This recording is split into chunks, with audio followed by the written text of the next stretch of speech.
People change all the time, just like how Disney changed their mind about Club Penguin. They ask you how you are, you just have to say that you're fine when you're not really fine, but you just can't get into it because...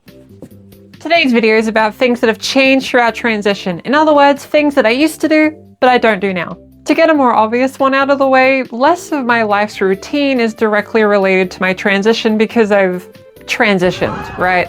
Things like seeing a doctor for an appointment, getting blood tests really frequently, laser hair removal, all sorts of things. I think more of my life's routine was about my trans experience. And if I didn't make these kind of videos, I don't think a lot of my life would revolve around being trans too much, right?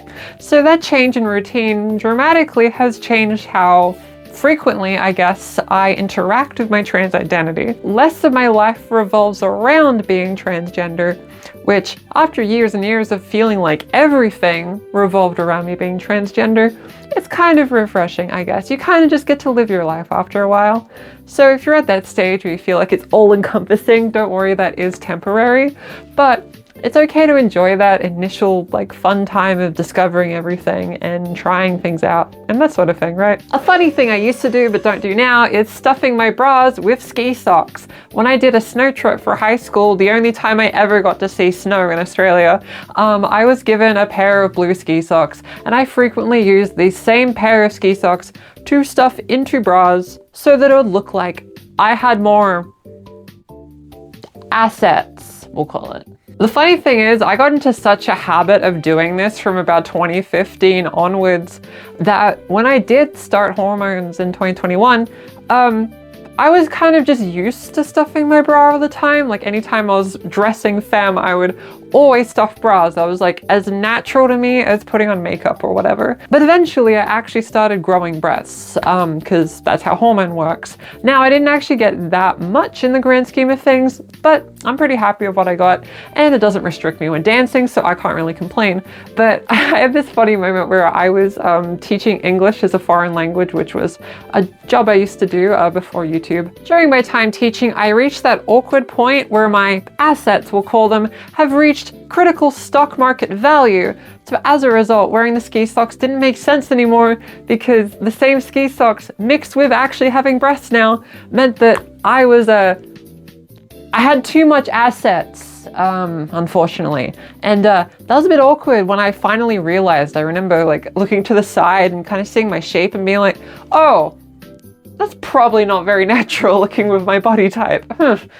Maybe I should change that. And discovering that while teaching a group of adults English was sure an experience. Another thing I did pre-hormones frequently was, well, wigs, right? I think that makes sense. That's pretty self-explanatory. But wigs are a massive part of my own personal transition. I know some of my earliest moments dressing up, for example, is me wearing all sorts of wigs. I think throughout high school and the 2010s in general, I wore several wigs. I think there was about 6 I've used at some point. I was really into wigs. I had a great time.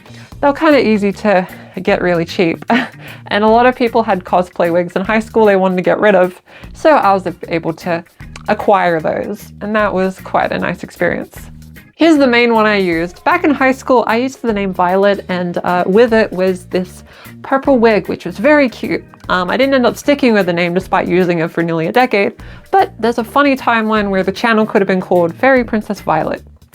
Not as catchy, is it? I actually did a video of me wearing my old transition outfits if you're curious, but I think it's really fun how much your appearance can kind of change. I paired this wig specifically with a bunch of glasses, as you can see here, and that was just kind of my dressing femme look for a really long time. I've had a lot of experience wearing wigs, even times when the wig fell off in the middle of the women's bathroom. That was sure a doozy. Another thing I did early in my transition was count the months and years of my transition to a T. I found myself saying stuff like, hey, I'm 5 months HRT, 1 year and 2 months HRT, 2 years, 2 months, 1 day, and 24 hours on HRT. Though the longer I do transition, the more I kind of don't do this because it gets a little hard to keep track of now. I mean, sometimes my HRT anniversary will pass and it'll be a week later and I'll be like, oh, wait a second, I forgot.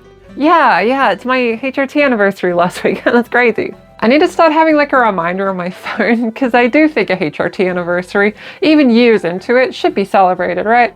Like get yourself a nice pizza or something, I don't know. That's fun, do something nice.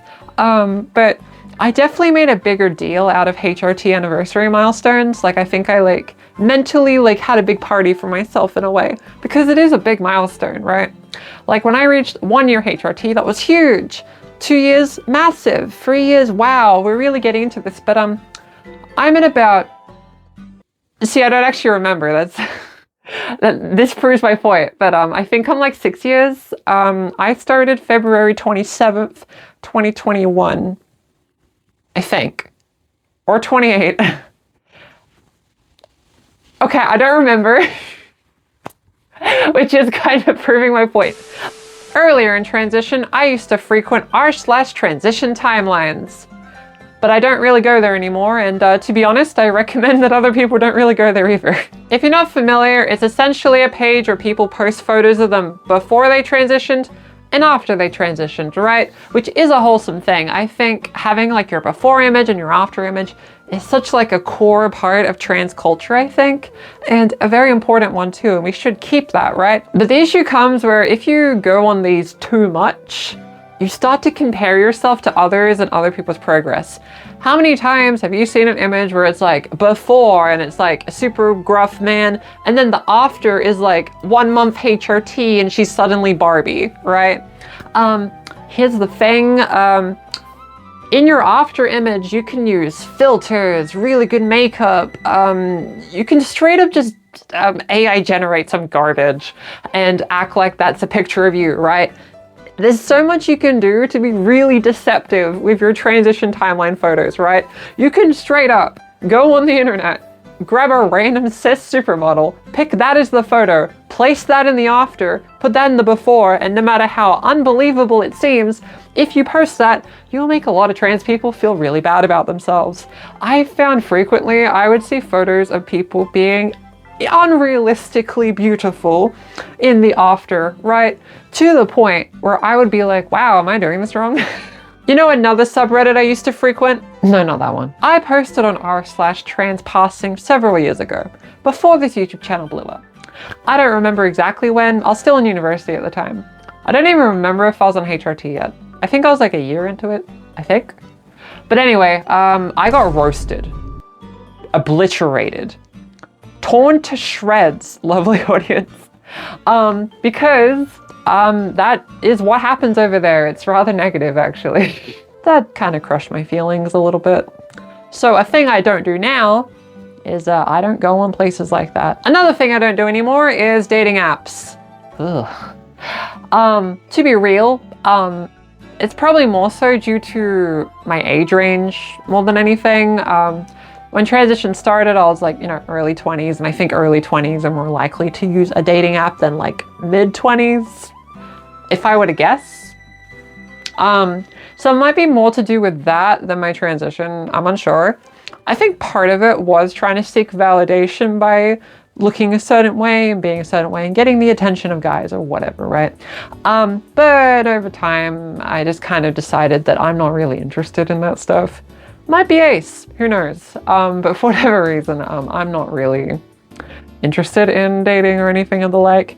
I talk a bit about it in a Club Penguin stream I did. I got asked about relationships while playing Hydro Hopper. Like, if I stay well and truly single for like the next decade, that's fine. I don't really care. It's not really my concern. I felt like for a while I was like pursuing relationships just to affirm my gender. And once I realized that, I decided, let's not do that. But yeah, dating doesn't really interest me anymore because I think before I used it purely as a means of gender validation, and I don't need that anymore. I think I've gained confidence in myself without the needs of validation of other people.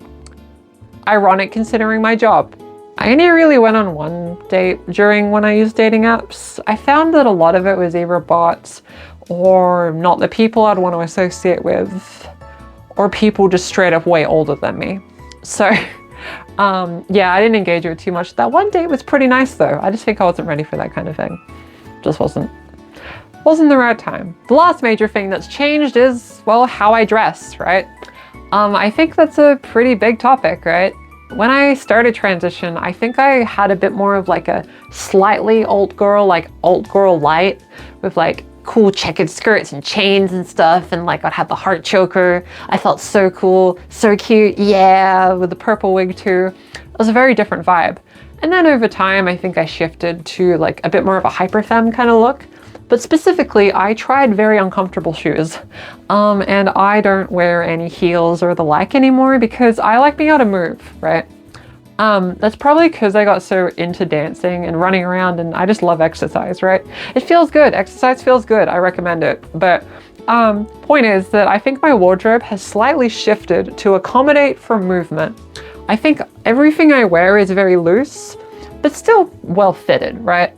I still wear like the cliche A-line skirts. I know like a lot of trans people grow out of those. I don't think it's inherently a thing you grow out of. It's just like you figured out what you want to do instead of the trend or whatever. I just happen to really like these skirts. I liked them before they were cool.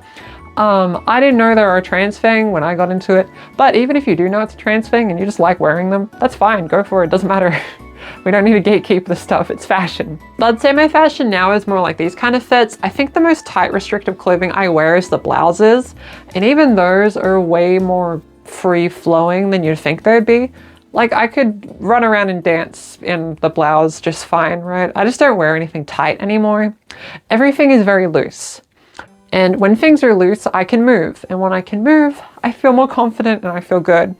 I think early on in transition, I felt the need to like overcompensate femininity by wearing super tight, possibly even revealing clothing, just to validate stereotypes and femininity and that kind of thing.